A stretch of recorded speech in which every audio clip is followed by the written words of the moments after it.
नमस्कार, एक बार फिर से मैं आप सभी के सामने उपस्थित हूँ बेहद महत्वपूर्ण टॉपिक के साथ। और आज जिस मुद्दे के बारे में बातचीत करने वाले हैं, ये दोनों ही भारत के पड़ोसी देश हो जाते हैं।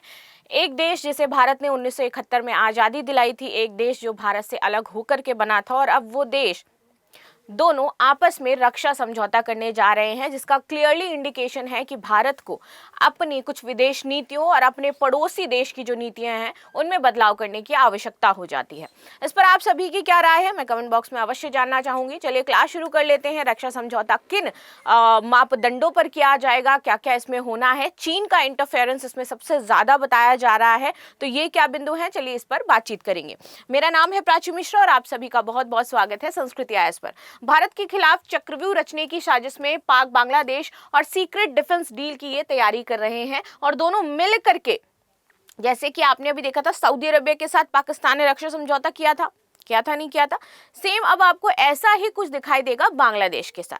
अभी कल आपके एक हायर लीडर हैं पाकिस्तान के, जिन्होंने वीडियो में ये कहा कि अगर बांग्लादेश पर हमला करने की जरूरत इंडिया करता है तो हम इंडिया पर हमला करेंगे। मतलब यू कैन इमेजिन दैट, वो देश जो खुद आपसे 1971 में आज़ादी लेता है, आप उसके संसाधन, आप उसकी रक्षा नहीं कर पाए, और अब आप कह रहे हो कि अगर उस पर कोई भी आंख उठा करके देखेगा तो हम हमला कर देंगे। What a hypocrite Pakistan is that. Now, हाल ही के रिपोर्ट्स के अनुसार पाकिस्तान और बांग्लादेश के बीच में रक्षा सहयोग तेजी से बढ़ रहा है, और एक mutual defence pact just like Saudi Arabia sign करने की बात कही जा रही है। ये विकास शेख हसीना के सत्ता से हटने के बाद 2024 से शुरू हुआ, जब दोनों देशों के बीच सैन्य अधिकारियों के उच्च स्तरीय दौरे, ट्रेनिंग एक्सचेंज और हथियारों की सप्लाई बढ़ गई थी।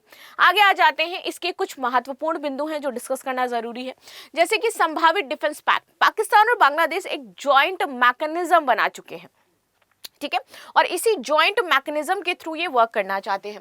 अब भैया देखो कि जो पैक्ट का ड्राफ्ट तैयार कर रहा है, इसमें इंटेलिजेंस शेयरिंग होगा कि दोनों ही देश एक दूसरे को इंटेल शेयर करेंगे, जॉइंट मिलिट्री डील्स करेंगे, साथ ही साथ स्ट्रेटेजिक कोऑर्डिनेशन में शामिल होंगे कि जहां पर अगर पाकिस्तान ने अपना कोई मत रखा है तो भैया बांग्लादेश पीछे पीछे पूछ हिलाता हुआ पाकिस्तान के पास ही आएगा। यानी कि अगर पाकिस्तान ने यूएन में बोला कि भैया भारत में कश्मीर में ये मुद्दा है, तो बांग्लादेश कहेगा हाँ भैया हम इसका सपोर्ट कर रहे हैं। That is called the strategic coordination.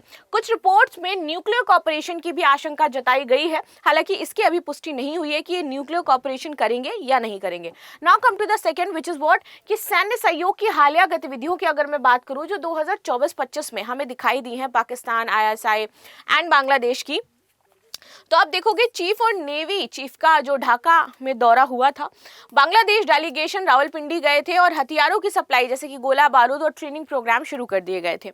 Bharat के लिए चिंता का विषय इसलिए है क्योंकि यहाँ पर जो सुरक्षा है भारत की बॉर्डर एरियाज की, वो सबसे बड़ी चुनौती हो जाती है। और अब पहले तो भारत के खिलाफ एक देश था, अब भारत के खिलाफ दो देश हो गए हैं, इसलिए प्रॉब्लम है, ठीक है। पूर्वोत्तर में ये लोग अस्थिरता ला सकते हैं। साथ ही साथ कुछ पाकिस्तानी नेताओं ने खुलेआम कहा कि बांग्लादेश पर हमला पाकिस्तान पर हमला माना जाएगा। संतुलित दृष्टिकोण की बात करते हैं। देखो, ये मुख्य रूप से भारतीय मीडिया से आ रही रिपोर्ट्स पर आधारित है, जो इसे भारत के लिए सुरक्षा खतरा बता रही है। तो अगर मैं बात करूं पाकिस्तानी और बांग्लादेशी स्रोत जैसे कि डॉन और डेली स्टार है, इसमें आप देखोगे सामान्य रक्षा और क्षेत्रीय स्थिरता के लिए बता रहे हैं कि भारत विरोधी एंगल का यूज किया जा रहा है। अभी तक आधिकारिक कोई पैक्ट साइन नहीं हुआ है। बांग्लादेश में आगामी चुनाव फरवरी 2026 में तय है। स्थिति नहीं बदलेगी, ये जो बदल सकती है नहीं बदलेगी, क्योंकि परसों ही बोला था यूनुस सरकार ने कि तय समय पर ही फरवरी में चुनाव होने हैं इन दी बांग्लादेश, ठीक है। और अगर बीएनपी सत्ता में आई तो ये रुक सकता है। ये विकास दक्षिण एशिया की भू राजनीति में बदलाव लाएगा, लेकिन फिलहाल अगर हम देखें तो भैया पैक्ट की जो तैयारी है वो बड़े जोरों शोरों से हो रही है ना। चीन की दक्षिण एशिया सुरक्षा में भूमिका क्या हो जाती है, तो चीन जो है ना वो सबसे भारी मात्रा में इन दोनों ही देशों में आर्थिक निवेश कर रहा है, रक्षा सहयोग कर रहा है, रणनीतिक साझेदारियां निभा रहा है, जो कि भारत के लिए खतरा है, क्योंकि ये अपने बेल्ट एंड रोड इनिशिएटिव के तहत काम कर रहे हैं। और चाइना की रणनीति शुरुआत से रही है कि हमें क्या करना है, दूसरे देशों में इन्वेस्ट करना है, अपना फायदा उठाना है। चीन खुद को शांतिपूर्ण विकास और साझा सुरक्षा का समर्थक बताता है, लेकिन भारत और पश्चिमी विश्लेषक इसे भारत को घेरने की रणनीति बना रहे हैं। मुख्य रणनीतिक पहलू, तो पाकिस्तान के साथ गठजोड़ की अगर मैं बात करूं तो चीन पाकिस्तान आर्थिक कॉरिडोर, जिसमें अब जो सीपीईसी है हमारा, चाइना पाकिस्तान इकोनॉमिक कॉरिडोर कहते हैं ना इसे हम, इसमें अब इन्होंने अफगानिस्तान को भी शामिल कर लिया है और अफगानिस्तान में भी ये पोर्ट वगैरह बनाएंगे। तो एक तो इनको मिल चुका है ये मुर्गा जिसको इन्होंने फांस लिया है। अब आते हैं तो ग्वादर पोर्ट जो है वो चीन के लिए रणनीतिक महत्व रखता है। 2025 में पाकिस्तान को हथियार सप्लाई और सैन्य सहयोग जारी है, जो भारत के लिए दो मोर्चे पर खतरा पैदा कर रहा है। बांग्लादेश में इसका प्रभाव बढ़ता जा रहा है। जब से 2024 से शेख हसीना सरकार गई, चीनी दौरा हुआ यूनुस जी का, ठीक है, उन्होंने वो डील जो इंडिया को मिलने वाली थी जब शेख हसीना की सरकार थी, वो डील किसको दे दी है? चाइना को दे दी है। तो अब इनका एक ट्रायंगल बनता नजर आएगा, चीन बांग्लादेश पाकिस्तान त्रिपक्षीय नीति, जिसमें ट्रेड, निवेश और मैरीटाइम सहयोग पर फोकस है। और बांग्लादेश ने चीनी J-10 फाइट जेट्स खरीदे और रक्षा सहयोग बढ़ाया, जो भारत के लिए चिंता का विषय रहे। आगे आ जाते हैं और ये कैसे प्रभावित करेगा, श्रीलंका और मालदीव्स के पॉइंट से समझते हैं। तो हम्बनटोटा, बताइए आप लोगों को, हम्बनटोटा पोर्ट और मालदीव्स में चीनी निवेश डैब्ड ट्रैप का उदाहरण है, और ये भारतीय महासागर में चीन की नौसैनिक शक्ति बढ़ाता है। नेपाल और भूटान की बात कर लो। नेपाल में चीन BRI प्रोजेक्ट्स और रक्षा सहयोग बढ़ा रहा है। भूटान में सीमा विवाद के कारण चीन दबाव बनाता है, लेकिन भारत का प्रभाव मजबूत है।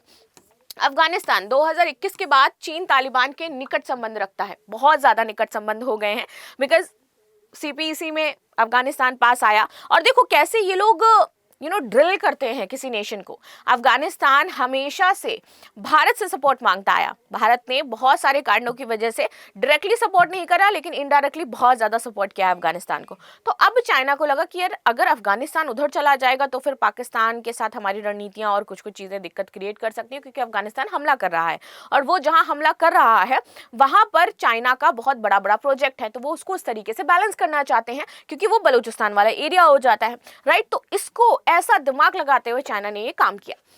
आगे आते हैं, मुख्य रूप से उइगर आतंक रोकने और BRI विस्तार के लिए चीन निवेश और सुरक्षा सहायता दे रहा है, जिससे कि बड़े सैन्य हस्तक्षेप होंगे। भारत चीन सीमा विवाद और सुरक्षा प्रभाव, तो 2020 आप सभी जानते हो गहलवान संघर्ष होता है, लेकिन 2024-25 में डिसएंगेजमेंट समझौता हुआ। दोनों जो आपके ट्रूप्स हैं वो हजारों सैनिक तैनात किए थे, इंफ्रास्ट्रक्चर मजबूत किया। चीन अरुणाचल प्रदेश को दक्षिण तिब्बत कहता है, और बड़े ट्रैम प्रोजेक्ट से पानी को नियंत्रित करने की आशंका दिखाई है, लेकिन धीरे धीरे इसको भी हम टैकल कर रहे हैं, बातचीत कर रहे हैं कि ये जो समझौता है हमारा बेहतर तरीके से काम कर पाए। संतुलित दृष्टिकोण क्या हो सकता है चीन का पक्ष? तो चीन कहता है कि उसकी गतिविधियां आर्थिक विकास के लिए, हम किसी भी नेशन के अगेंस्ट नहीं जा रहे हैं। ग्लोबल सिक्योरिटी इनिशिएटिव के तहत वो गैर पारंपरिक खतरों पर सहयोग प्रस्ताव रखता है। उसका कहना है कि भाई मेरा ऐसा कोई मोटिव नहीं है कि हम किसी पर्टिकुलर एक नेशन पर अपना आधिपत्य जमाएं। भारत और पश्चिमी चिंताएं क्या है? तो स्ट्रिंग ऑफ पर्ल्स के रूप में ये इसे देखता है, जो भारत को घेरने और अमेरिकी प्रभाव को कम करने की कोशिश है। 2025 में दक्षिण एशिया का जो ट्रेड है वो $200 बिलियन के करीब है, जो आर्थिक निर्भरता दर्शाता है। क्षेत्रीय प्रभाव, छोटे देश नेपाल, श्रीलंका, बांग्लादेश को वो प्रभावित कर रहा है, और उनको भारत के खिलाफ वो कभी भी इस्तेमाल कर सकता है। उनके लिए वो डेब्ट ट्रैप का यूज करता है। डेब्ट ट्रैप मतलब वो किसी एक नेशन को जितना ज्यादा पैसा चाहिए वो देगा, तो वो उसके कर्ज में फंस गए, अब ब्याज भरते रहेंगे, फिर उनसे वो कूटनीतिक बातें, राजनीतिक समीकरण ये स्थापित करेगा, और ऐसे काम करता है। ठीक है, तो भारत नेबरहुड फर्स्ट पॉलिसी का मुकाबला ये कर रहा है। 2025 में चीन की भूमिका बढ़ी है, लेकिन पूर्ण वर्चस्व नहीं है। चुनावी घटनाएं अगर होती हैं, चीजें होती हैं, तो देखने को मिलता है कि आगे क्या स्टेप्स ले सकते हैं। So this is the news what we discuss. मिलते हैं नेक्स्ट क्लास में, तब तक के लिए धन्यवाद। लाइक शेयर सब्सक्राइब करना बिल्कुल भी ना भूलें, and thank you so much.